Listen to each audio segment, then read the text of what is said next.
Good morning students. Now coming to balance sheet of aerobic respiration. This balance sheet it explains how much amount of energy is released from one glucose in aerobic respiration and how much amount of energy is consumed in aerobic respiration and what is the net gain of energy for one glucose molecule in aerobic respiration. So first coming to glycolysis. First step, glycolysis. What about energy gained in glycolysis? You know, actually energy is formed by substrate level phosphorylation, ATP formation, and oxidation of NADH and oxidation of FADH. They are the sources of ATP energy. First coming to ATP from SLP, substrate level phosphorylation. ATP from substrate level phosphorylation. You know, there are two substrate level phosphorylations in glycolysis. Okay, 1,3-bis PGA, 2,3-PGA.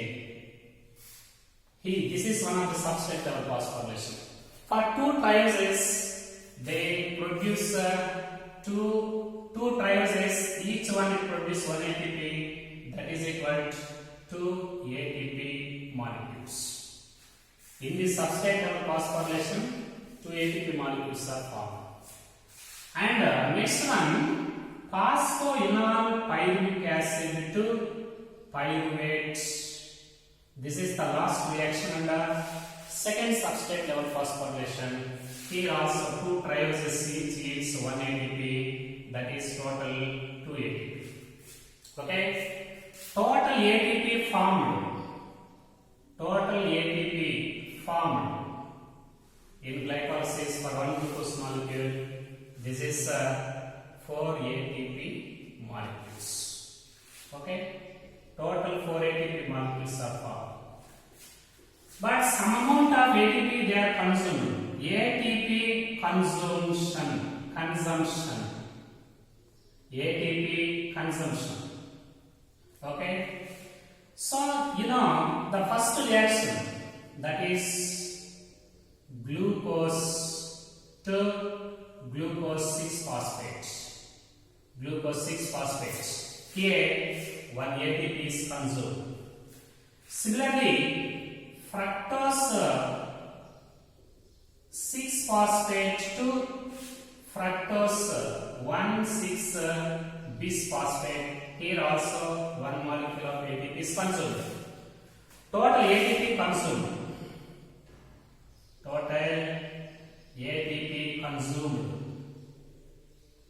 This is 2 ATP molecules.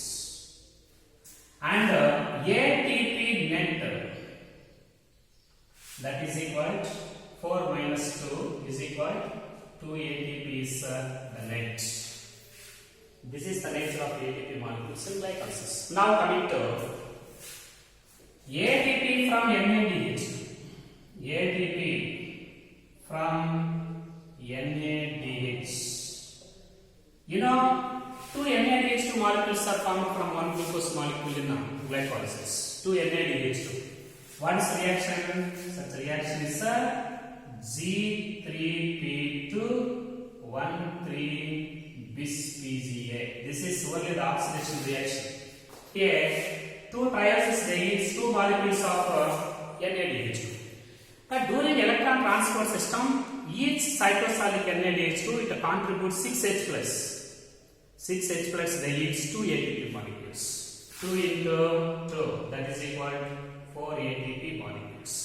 So the total net gain ATP 2 plus 6 ATP molecules.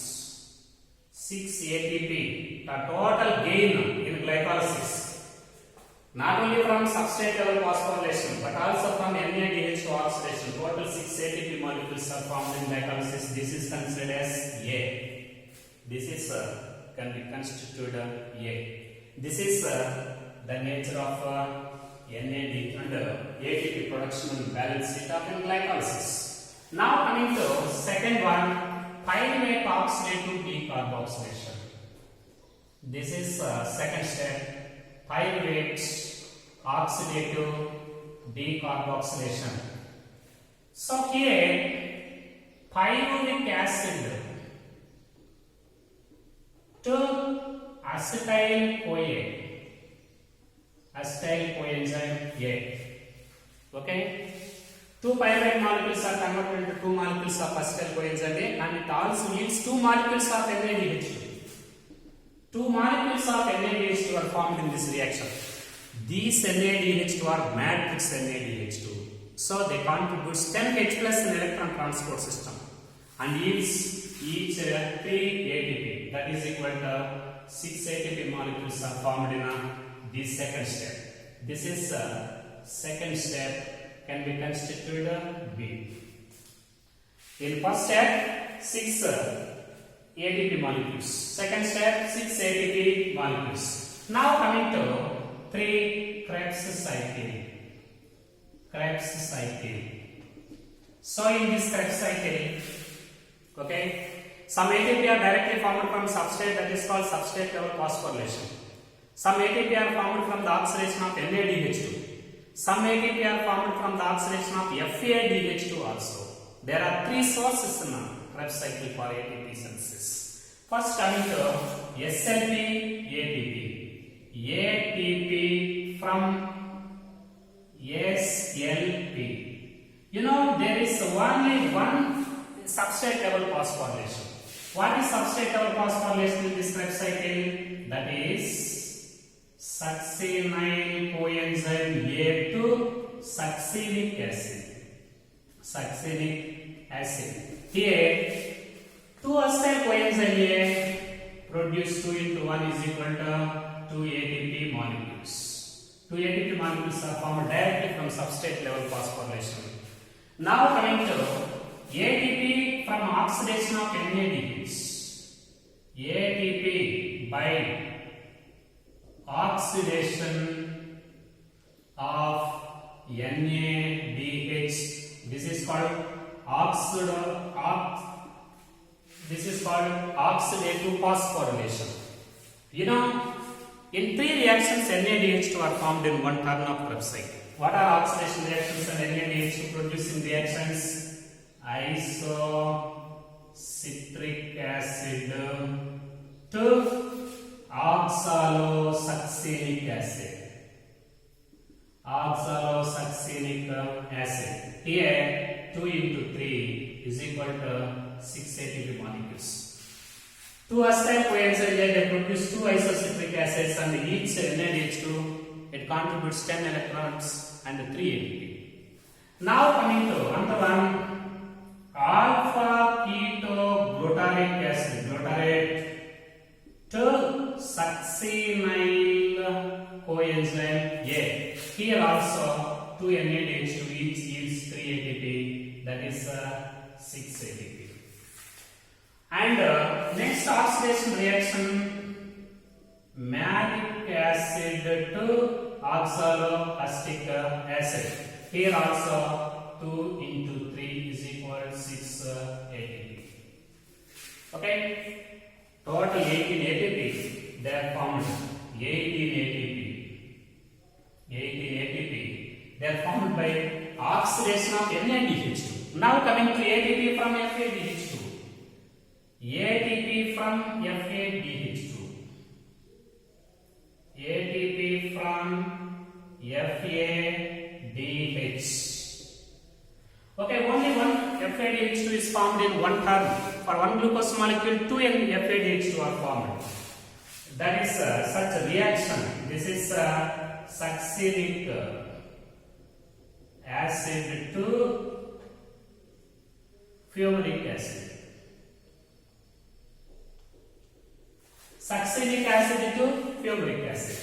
It is 2 FADH2. Just like cyclosolic NaDH2, here also they contribute 6 electrons and 2 ATP. 2 into 2, that is equal to 4 ATP molecules. So, total ATP for one glucose molecule in Krebs cycle, 2 ATP by SLT, 80 ATP by oxidation of NADH, and 4 ATP by this is by oxidation of FADH2. Total ATP 24 ATP molecules. Total 24 ATP molecules. This is the net gain in Krebs cycle. This is considered as C. Okay. This is the nature of negative. So, what is the total output of ATP for one glucose molecule in total aerobic respiration? Total output